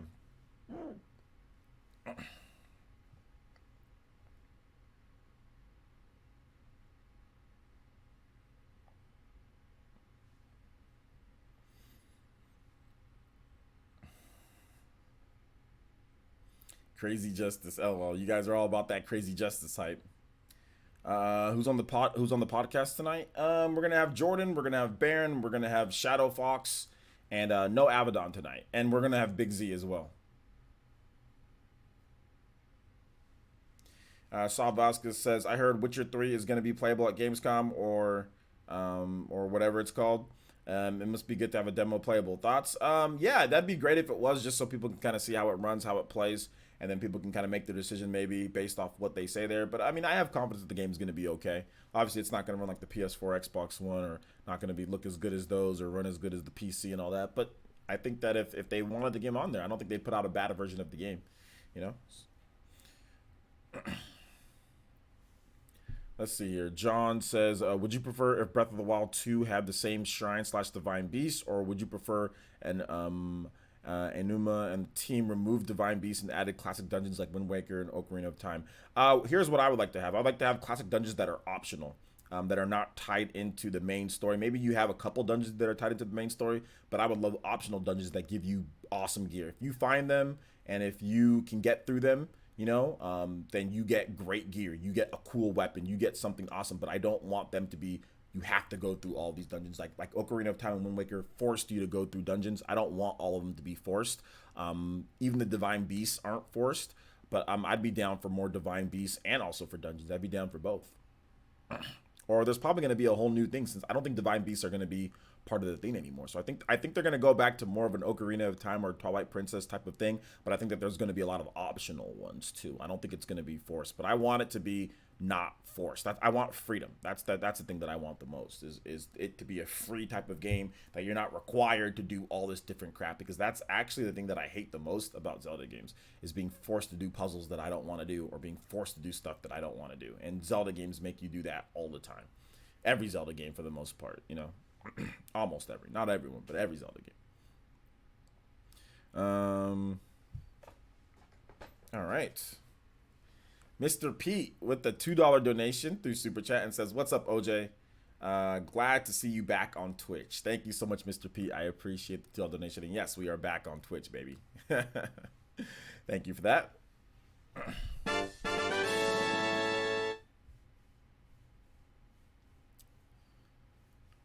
SpongeBob is also going to be playable at Gamescom. Cool.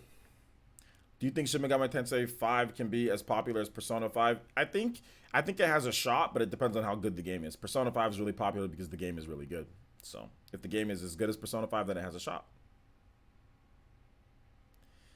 Let's see here. Lin, is it Linzin? Linzin? How you doing today, Lin? I can't wait for Oninaki and AI to summon them files. Yeah, those games seem really fun. I've talked about them quite a bit. I still have not played the demo for Oninaki, and I need to play that demo soon. But I've just been so busy. But it came out at a bad time, Fire Emblem. Let's see here. Dank Meme says, when do you see the next Nintendo Direct? Since we don't know games besides Luigi's Mansion and Pokemon for October through the rest of the year. Probably the same as we saw last year. Dank Meme is we're gonna see September or so Direct. You know, somewhere in that time frame, September or October.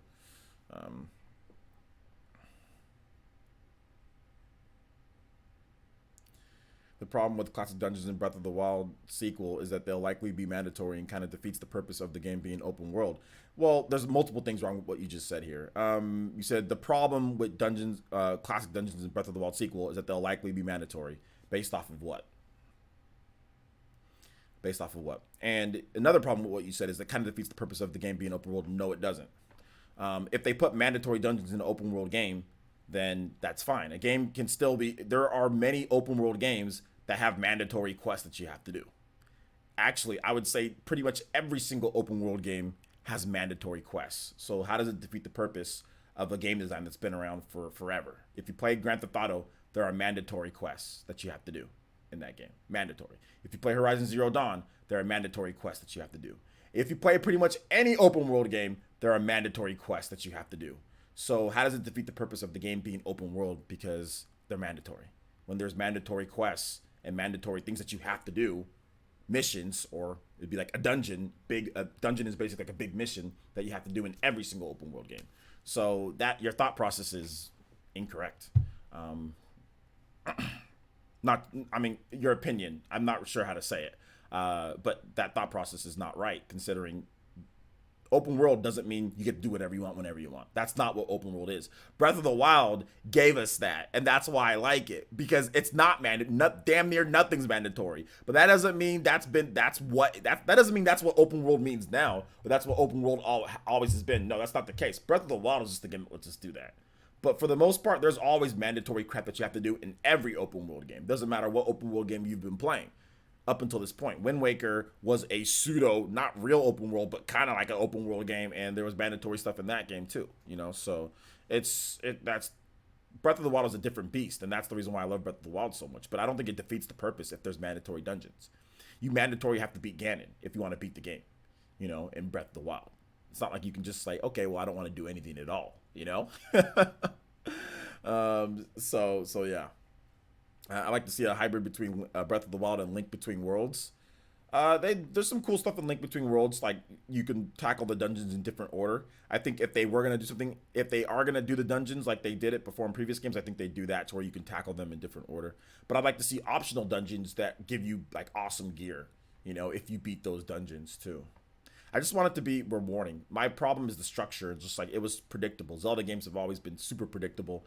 I think Skyward Sword was one of the more unpredictable games, but I don't like Skyward Sword because of the controls. Excuse me. Let's see here. Playing Horizon Zero Dawn is a big if. What do you mean by playing Horizon Zero Dawn is a big if? Let's see here. Let's move on. That's called sandbox. That's called sandbox and no goals. Well, sandbox isn't necessarily a style, like open world and sandbox. You can kind of say it's like sandbox, right? Lets you go into a game, lets you manipulate, lets you do a bunch of different things, right? That's kind of like a style.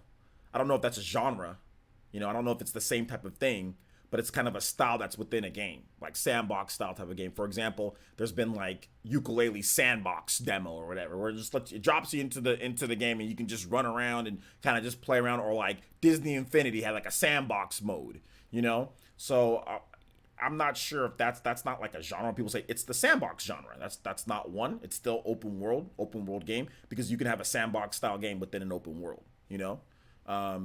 But if you're talking about like Breath of the Wild, they can do structured dungeons and still have sandbox style game, you know, where there's a bunch of just crazy stuff that you just do that it's not structured. You can still have both. It's more of a style more so than anything like an actual genre. Like this is sandbox, this is open world. It doesn't have to be Like you can have a sandbox game that has mission structure in there. You know what I'm saying? You can have a open world game that has sandbox style elements to it. You know, so yeah. You gotta try the Oninaki demo before hold up. You gotta try the Oninaki demo before drops. Before Oninaki drops. When does Oninaki drop? It's right before Astral. It's like the 23rd, isn't it? It's like the Friday before, or like the 22nd. So yeah, I'll try it out at some point.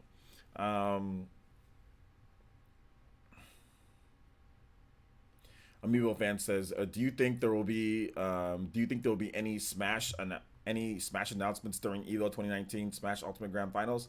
I think you asked me this, or no, sorry, Dank Meme asked me this. Yeah, I think it's possible. Maybe we get another trailer for Banjo or something like that.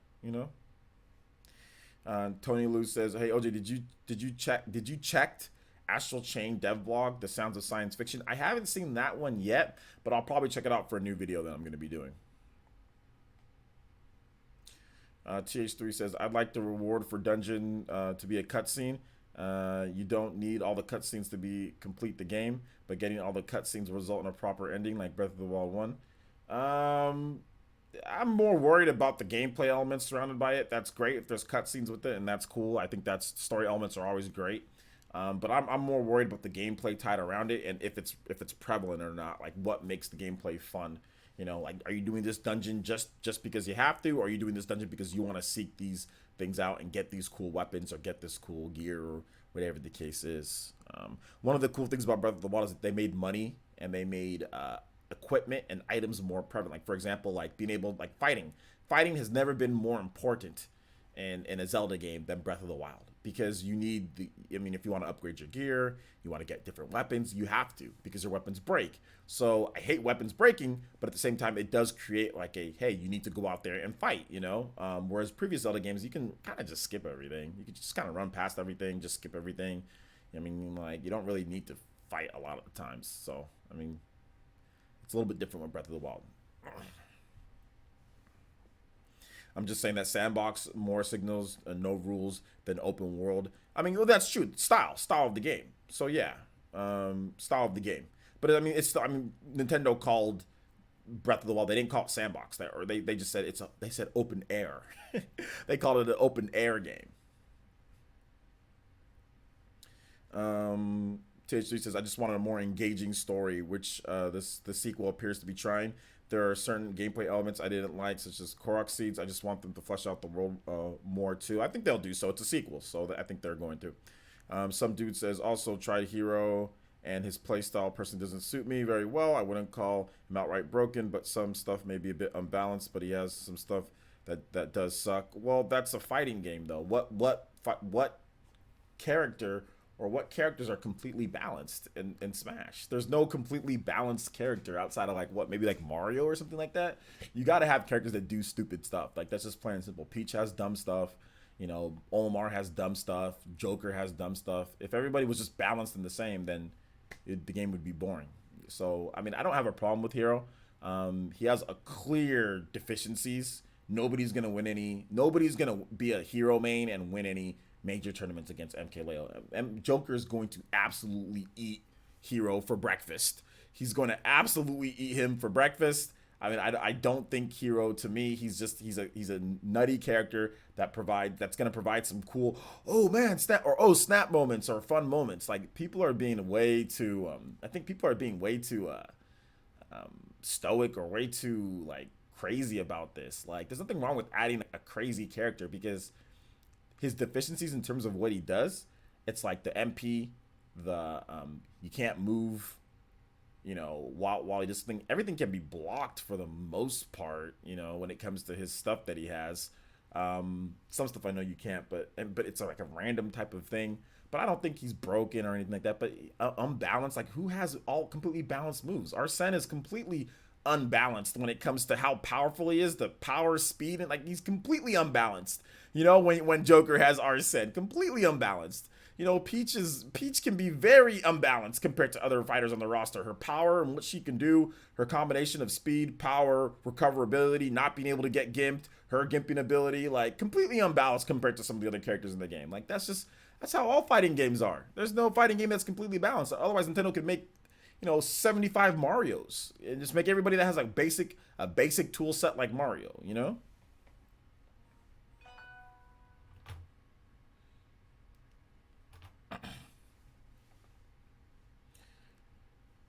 Let's see. He's unbalanced, but Joker doesn't have kill power without Arsene. That makes sense. Okay, and Hero can't cast magic without MP. Okay, you know what I'm saying? Hero can't cast magic without MP. If you block it or you stay away or you stay out of range, he also can't move. There's also clear drawbacks. You're saying, oh well, you can't kill without Arsene. Joker can still edge guard the hell out of you, and he can kill off stage. He can go off stage and kill, and his recovery is super good. So I mean, yeah. Hero doesn't need spells to kill, but his tool set isn't that great. His neutral tool set is not that great. It's not better than Joker's in terms of move for move. Like let's say his nair, his fair, his up air, his down, like all stuff. Joker's tool set is better than Hero's tool set, easy. And I can name a number of characters that have a better tool set than Hero, in my opinion, in terms of stuff. Like there's a lot of characters. Not only that, but a lot of his stuff is unsafe on shield. He can get shield grabbed on a lot of his stuff. The problem, TH3, is that you're really overhyping how good Hero is. I don't think Hero's anywhere near as good as you're trying to make him out to be. I really don't think he is. There are a number of characters that have a better tool set than Hero in the neutral overall. He doesn't have a reflector unless you use bounce. Okay, if somebody can easily, that big old huge projectile that he is, that can easily be sent right back at Hero. You know what I'm saying? And there's ending lag after he throws that. And it's a kill move. It can easily be sent back, or it can be, Villager can just grab it. Villager can grab any of, I think, the Hero's projectiles for the most part. Villager can just pocket it, or Palutena can just reflect it. He's nowhere near as good as you're trying to make him out to be, TH3. Like, you're overhyping how good he is. You really are. You're really overhyping how good he is. He's not as good as you think he is. In my opinion, based on what I've been playing a bit more. His back air takes 10 frames to come out. You can't even short hop back air. His back air is damn near useless unless you're trying to slowly edge guard somebody or something, or they're in hit stun and you get them with something. But he seems to me, his neutral toolset is worse than every single Fire Emblem character. Outside of he does have the projectiles. That's the good thing that he has. But in terms of just like his regular attacks, it seems like Lucina, Ike, Chrom, and Roy all have a better neutral toolset than him, in my opinion. But once again, he has the projectiles, which can cause issues.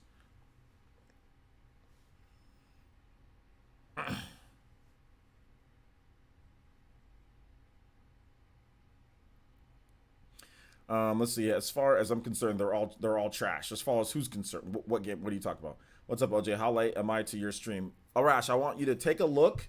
Look at whatever you're watching on. If you're watching on your browser, if you're watching on your video or your mobile app, press the little read more button. Press the description box and look what it says. How late you are to the stream right there.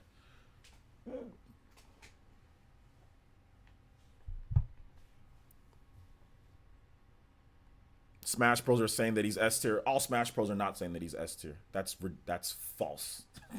Tomix, that is false. And if that's the case, give me a number. So we have PGR with 50 top 50 players. So give me all the Smash players that are saying that he's S tier without winning a single tournament. Name all the top Smash players that are saying that.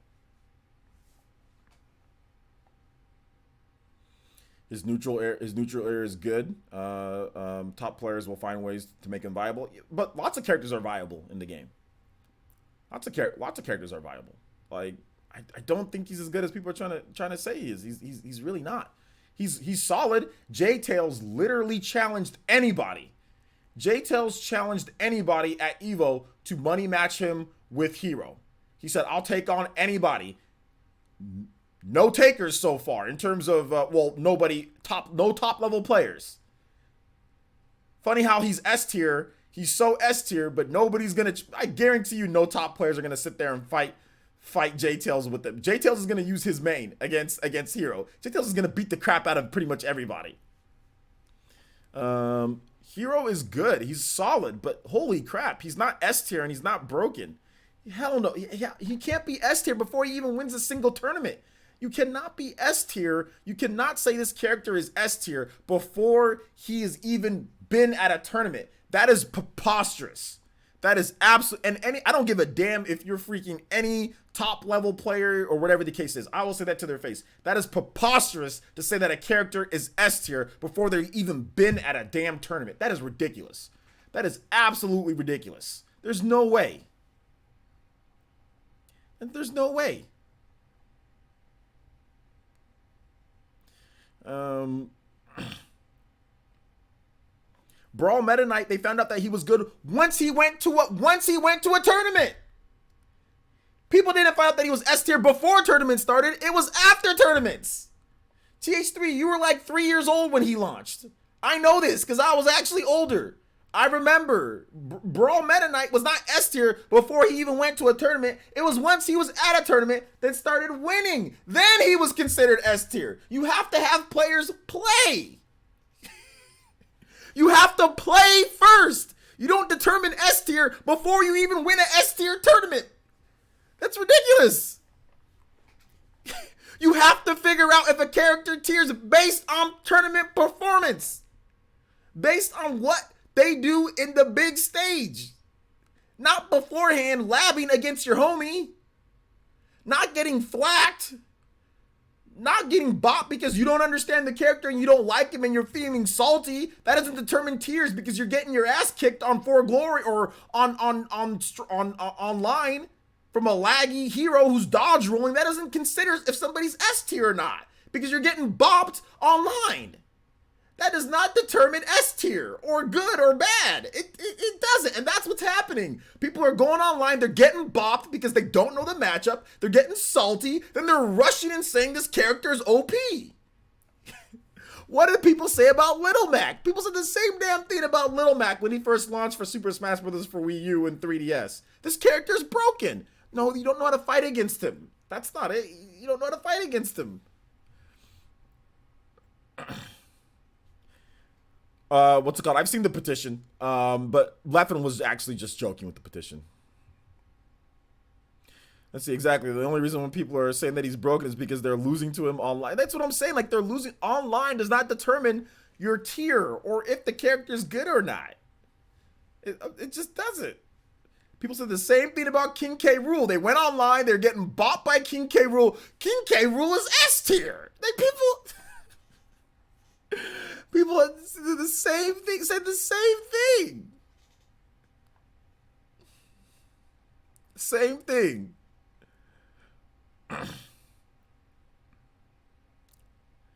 They thought he was S tier, but he turned out to be mid tier. I don't know if he's mid tier. I guess based on results, you can say that he's mid tier, but he's all right. King K. Rool's viable. You know, he's a viable character. People say the same about Inkling as well, but that's the thing.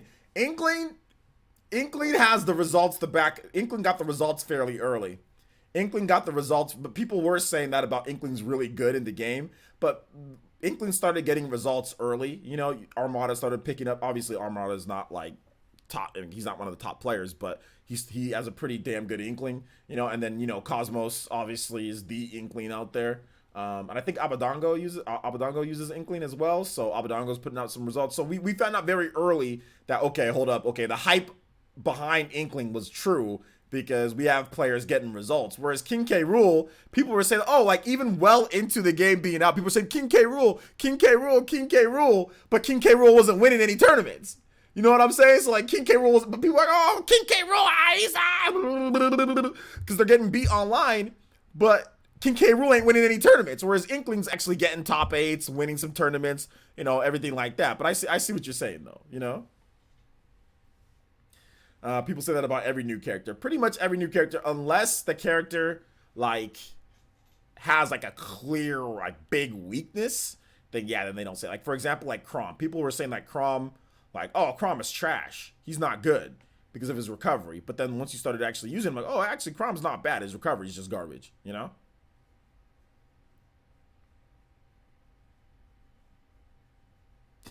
I'm partially trolling and salty. I know, that's what I'm saying. That's why I knew you were trolling or you're salty about it. One, because you said it earlier, but TH3 also because you said that you lost to somebody who was dodge rolling to one side of the screen and using magic. You know, like what tier is Little Mac? I don't play Smash, but my brother mains him. He's considered low tier, low, or some people consider Little Mac low tier, one of the worst in the game. Some people consider him mid tier. So it just depends on who you talk to. I will say though, Soul did win a bigger, well, not a huge tournament, but I think he won like a 200-man tournament with Little Mac, which is I think the best placing Little Mac has ever gotten. Like, period is from Soul. So he did do that, which he did. I think he beat a Peach main too. In that tournament. So there was some okay players there, and he did win that with Little Mac. So there is that. I don't know. I don't think Little Mac is the worst character in the game. I don't think Little Mac is the worst character in the game. I think Duck Hunt Dog might be the worst character in the game, but that's just my opinion. But I think Sheik might be the worst character in the game. I think Sheik might be the worst character in the game, man. I might have to go with Sheik, dude. Correct me if I'm wrong, but didn't people say the same thing with Joker when he came out? People were saying stuff about Joker, but Joker has more results. I mean, you have the racist kid, what's his face, Stroder, who's been winning some locals and winning some stuff with his power of racism in Joker, and then you also have MK Leo, of course, who's been winning S tiers with Joker. So there is a little bit more fuel to that, but not much outside of those two. I mean, I think there's a couple Japanese Joker players, but I can't recall them. They're not going to much, but yeah. Grinch is definitely going to be high tier. Grinch is going to be super high tier. Tier lists are inconsistent. We should judge it based on matchup. You're right about that. Tier lists are inconsistent, especially when you have 70-something characters. Tier lists are almost like, dude, what does it even matter? There's too many matchups. There's like 5 billion different matchups in this game. Nah, Esam said Sheik was high tier. Yeah, Esam said Sheik was high tier. You gotta love Esam's opinions, baby. I love Esam, man. Like, I love his opinions. They're great. He's really steadfast in his opinions. So.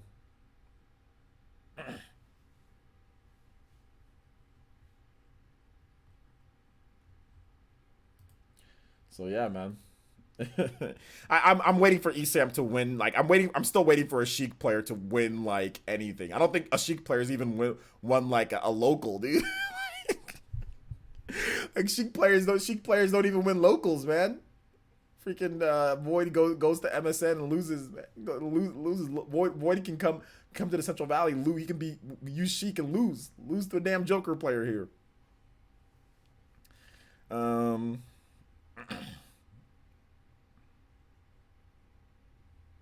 There should be a more robust scoring system for tier lists. I don't really think there needs to be a robust scoring system for tier lists at all, to be honest, man. I just think that it's really based on opinion. And I think at the same time, the player that plays, the biggest thing is, that's the biggest tier list, is in your head. Is in your head. What can you play against this player? How am I going to adapt? I think that's what there should be a tier list for skill.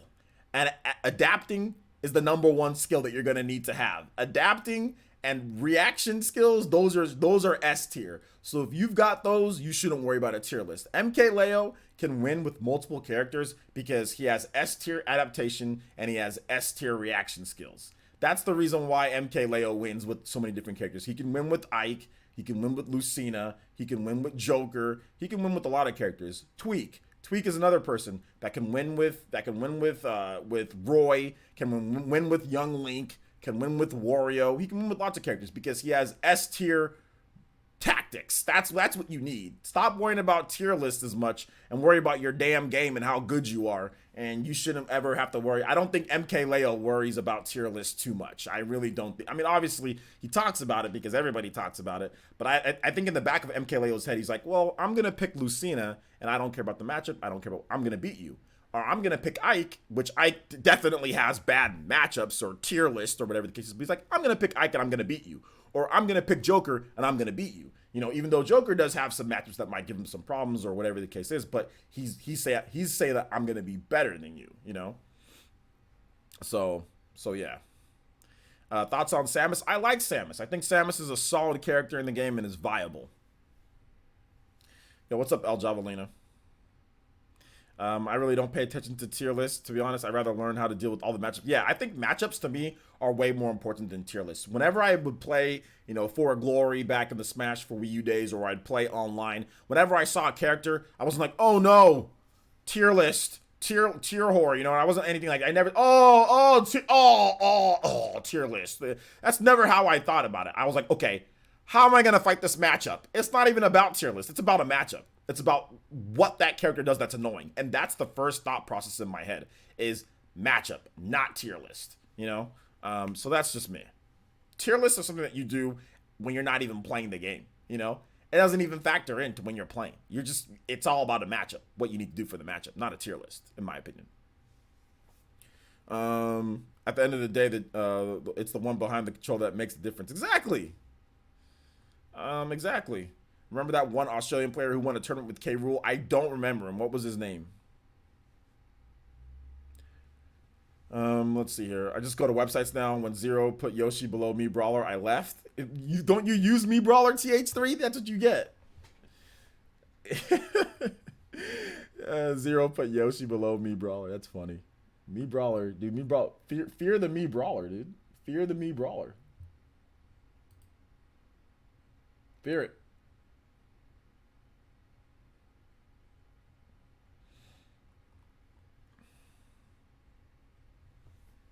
B Cotton Brushes. I don't get your notifications anymore. I always miss the stream. Maybe because you left Twitch. I don't know. But how you're doing S tier is all about reactions. LOL. B Cotton Brash. You don't get notifications because I put out too many notifications on YouTube, so they don't go out to everybody. But here's what I recommend you doing, man. If you got a phone, like a cell phone or something like that, I really recommend taking the hyperlink to my channel. So press and hold the hyperlink to my homepage. Hold it. And then copy and paste that onto your cell phone, and then just check that homepage, you know, every single day in the morning. 6 a.m. is when I do videos. Check that homepage. And then another thing that I suggest you doing is if you have a cell phone, go on Twitter and set your notifications like to get notified for my tweets. Because when I tweet, I'll tweet out when I'm going live. So then you'll never miss a show that way. Twitch always sends notifications no matter how many times you go live or whatever the case is. You'll always get it. YouTube does not. Since they're a content creation program platform first and foremost, and also because they're stupid at times, they're silly at times with some of the stuff. So those are the two ways to always get my notifications. Twitter is always a good way too, though. I find it funny. I find it funny how a lot of people don't know how YouTube works, and YouTube doesn't tell people how they work either. That's the thing. Like, this information was because Jordan told me, and Jordan told me because somebody else told him, and somebody else found out because they have ties to YouTube. So it's not like YouTube broadcasts this information out there normally, you know. Arhop says, I'm excited for a potential Tekken 7 Switch port being announced at EVO since the first game is about ready for the complete edition. You're going to be excited to be disappointed. I would not expect that or excited to be that, because the first thing you're going to come here and say is, oh, they didn't announce Tekken for the Switch, and I thought it was... No, I would not expect that. Don't be excited for something that's probably not going to happen, or that there's been no indication, there's been no rumors, there's been no anything that's saying that that's going to happen, yet you're saying you're excited for it. For what? You're going to be disappointed when it doesn't happen. So if I were you, just be excited for the show, be excited for Tekken, play the game on PS4 or Xbox One, but don't be excited for a port on the Switch that hasn't even been, that there's nothing that's saying that at this point. So if I were you, or be ready to be disappointed. Don't come here complaining once you don't get what you want, because there's nothing out there saying that right now, at this point. Now, if it came, great, that'd be a great addition. But just trying to be real with you, my man.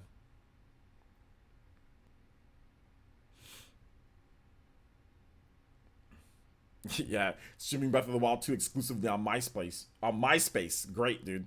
Sounds like a class action plan, a great plan.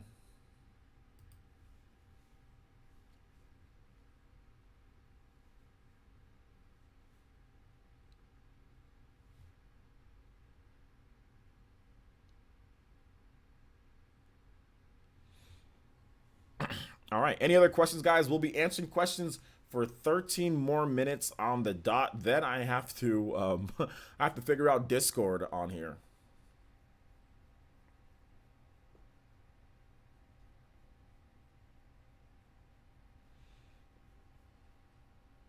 Who's on the podcast tonight? Yes, sir. The podcast is myself, Baron, Jordan Fringe, Shadow Fox, and Big Z.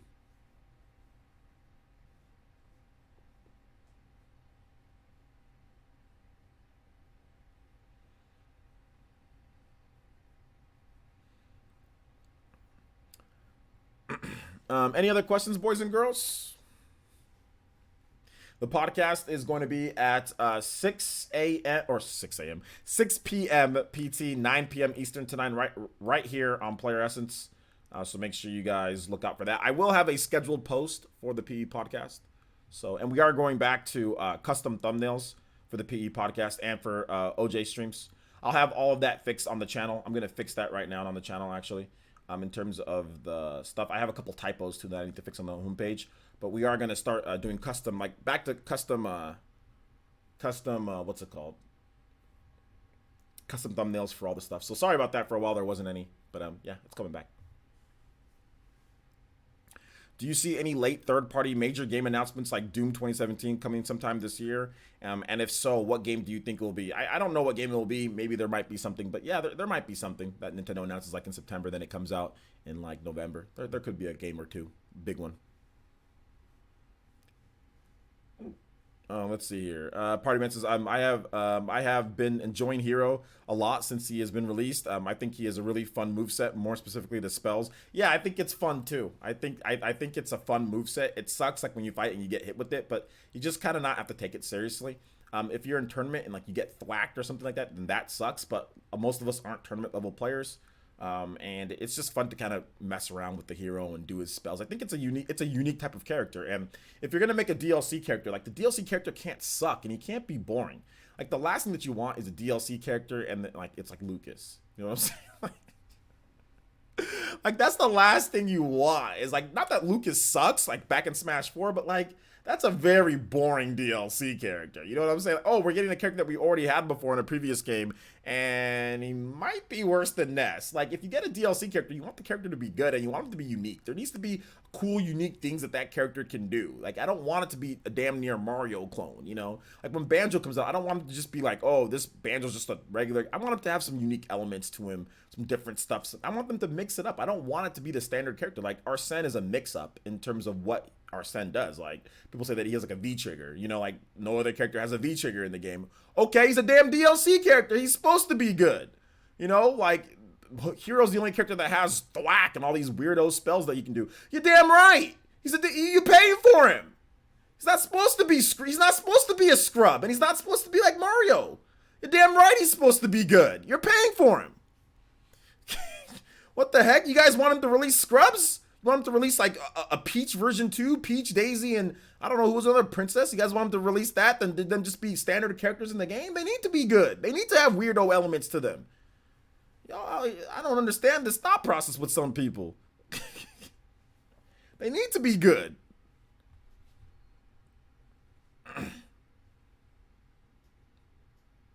No more. Nah, he needs to have crits. Damn right he needs to have crits. His base tool set is trash. Or not trash. His base tool set isn't that great. His aerials and his tilts aren't that great. His down tilt has no range. You know what I'm saying? Like his back air isn't that great. His forward air is okay, but I think there's better forward airs out there. His up air is okay, but I think there's better up airs out there. Like his throws are okay. They can lead to some stuff, but they're not like guarantees. Like Joker has more guarantees off of throws than Hero does. He's not his normal tool set isn't that great in my opinion. It really isn't. I'm okay with the crits. I'm okay with them. Let him be. He should have them. Good. And if you go to tournament and you lose, I'm even happier when that happens. Next time you pick Hero and you get a crit in that situation. Oh my gosh. I want all mediocre DLC characters. Exactly. MTY with the random comment out of nowhere says EA will never put their big games on Nintendo platform no matter how powerful it is. Okay, thank you for that. B Cotton Brash says, how long do you think it will take the Switch to hit to get to that 100 million units sold? Shout outs to PS4. If it does, I'd probably say within, I think they're going to be at 50 million or so next year at some point. So it'd probably take them at least another 3 years to do that. So that would be 2023 that I would think. 2023 or 2022, somewhere in that range. Which would be 2017, 6 years. So about the same as PlayStation. About 6 years since launch. Yeah, like when I critted your Yoshi, and he went flying up to the top of the screen. I up smashed. That was a little bit of a charge on the up smash. I charged and went, oh, and critted your Yoshi. That was great, dude. I loved every second of that. Depends on how big Switch Lite is. I think the Switch Lite's gonna be big. So that's what I'm saying. Like 20, it could be 5 to 6 years, somewhere in that range. Let's say if the Switch Lite is super big and it really pushes units, 5 years. If the Switch Lite, it pushes units, but not as much as what we thought it was going to push, but it still pushes units, 6 years. You said 40%. Now you're saying 35%. Next thing you know, you're going to tell us that you died at 0% from a crit. Dude, TH3, you said, this is everything you said. You said the hero has combos, has double forward airs, he has down throw, forward tilt, re-grab, up air, 2 up airs, freaking forward throw for 95% and you can kill. That's what TH3 said on day 1. Hero can take you, he can down throw you, he can up throw you into 3 up airs, all combos by the way, you can't get out of this. He can up air you, he can thwack you, and then when you're on your way down, he takes you and freaking Lotus hidden drives, pile drives you, and takes 2 stocks on 1 stock. When you're playing as hero, you can pick the item. Look, when I was playing against the hero online, I know you said that you can't move when he does his spells, but I was playing against a hero, and he was moving. He was moving and doing spells, and his magic did it. His magic, it refilled like a blink in the eye. It refilled like in 2 seconds. He had full magic. He had no magic, and then he had full magic. I've never seen a character like this in Smash. He took 2 stocks on 1 stock. I was playing against a hero player, and the match was 3 stocks, 7 minutes, and all of a sudden he came down with 6 stocks. He came down with 6 stocks to my 3 stocks. How am I supposed to win? And when he critted me, it knocked off all my stocks, and I instantly died and I instantly lost. This is broken. The hero is broken. It's a broken mess. The worst part is that your impression of it sounds like me.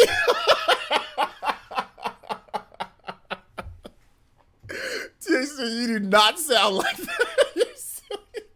I like the fact that you're a good sport, though, dude. I like the fact that you know I'm just messing with you. You do not sound like that.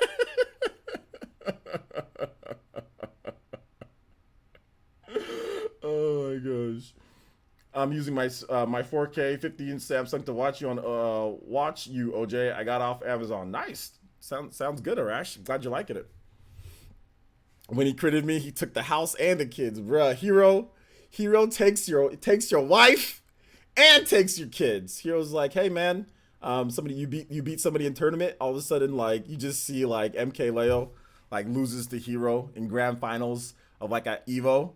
And you just see, I don't know who's gonna use it. Let's just say anti or just somebody loses. All of a sudden, you just see Leo handing over a deed, handing over the keys to his car, handing over everything to anti. Anti's like, oh, okay, por favor. It's like, gracias. You know what I'm saying? It's just like when you lose the hero, he takes everything from you. It's not just a game anymore when you lose the hero. He literally takes everything from you. Your life, he'll take it. He'll be sliding into them DMs. He ain't even real and he be sliding into the DMs. Like, what's going on here? And you get hit with, but where are you? Wait a minute. You said I got hit by a crit from Hero and I died in real life, but how are you typing right now, Mr. P? Is that the ghost of the soul of Mr. P typing here? My kids call Hero Papa, no, call him Daddy. They call Hero Daddy. Talk about daddy's mad, bruh. The hose mad theme. That I'm telling you, man. If the next time CEO next year, and if somebody uses hero, they gotta come out to that. They gotta come out to that. That is a guarantee. Like that is 100% needs to happen. Like if somebody, I don't care who it is, somebody needs the main hero. Then CEO next year when they're coming out with the hose mad song, that needs to happen, man. That needs to happen. That would be the greatest moment in Smash Brothers history if somebody came out to the Hose Mad song and they main hero. They actually came out with like the hero outfit, you know what I'm saying? Or like not fake Trunks, not Dragon Quest 11S, but like Erdrick. That's the Hose Mad. Like Erdrick, you know, like other Goku. You know, if they came out to that wearing his outfit, oh my god, dude, that would be dope. That would be dope. Let's see here. I'm a ghost now. I'm a haunt your switches, all of them, dude. Ghost Trick, man. Then we can finally get a Ghost Trick game, Mr. Pete. Go over there, use your ghostly abilities to go over to Capcom so the Yellow Kazoo can shut the hell up about Ghost Trick coming to the Switch. Go get a Ghost Trick game so I can stop her asking me about it every single day.